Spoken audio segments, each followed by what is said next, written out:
J'ajouterais ce que vous venez de dire, que les plus jeunes d'entre nous ne regardent pas simplement sur autre chose que l'émission, ils ne regardent pas toute l'émission, ils ne regardent qu'une partie de ce qu'on leur a dit, c'est-à-dire qu'ils ne regardent même pas la totalité, mais un sketch ou bien un moment, donc ça devient dramatique. Moi, je suis d'accord avec M. Macron, sauf que ça concerne toutes les télévisions, et pas simplement la télévision publique. TF1 est démodé, M6 est démodé, toutes les télévisions sont démodées.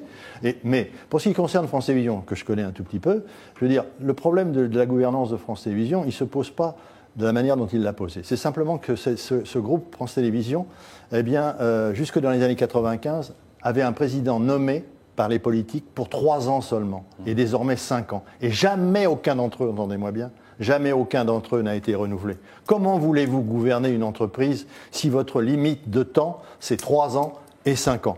Et pourtant, je veux dire, si nous existons encore, c'est pas que nous sommes bons, c'est que les autres ne sont pas si bons que ça. C'est ça le vrai problème. Deuxièmement, pour ce qui concerne France Télévisions, il y avait des choses simples à faire, en dehors d'aller vers le digital, etc., et de répéter ce que vous avez dit à l'instant.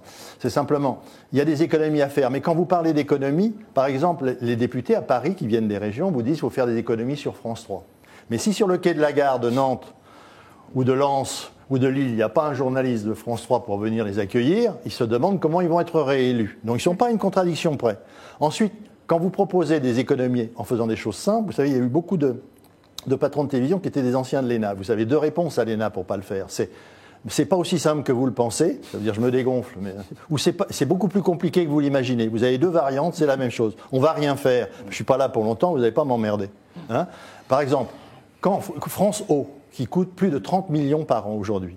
France O, ce sont les députés ultramarins qui ont dit « Nous ne voulons pas du France O que nous avons fait avec vos programmes, nous voulions simplement que soient retransmis en France les bulletins d'information des territoires et départements d'outre-mer. Premier budget de France O, quand ça a été créé, 4 millions d'euros. » Voilà.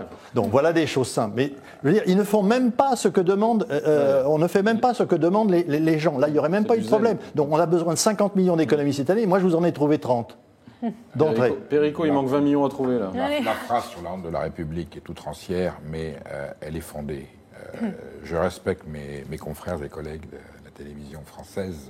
C'est comme ça que je l'appelle. C'est quand même un mammouth. D'abord, c'est vrai que tous les médias sont confrontés aux mêmes dérives, aux mêmes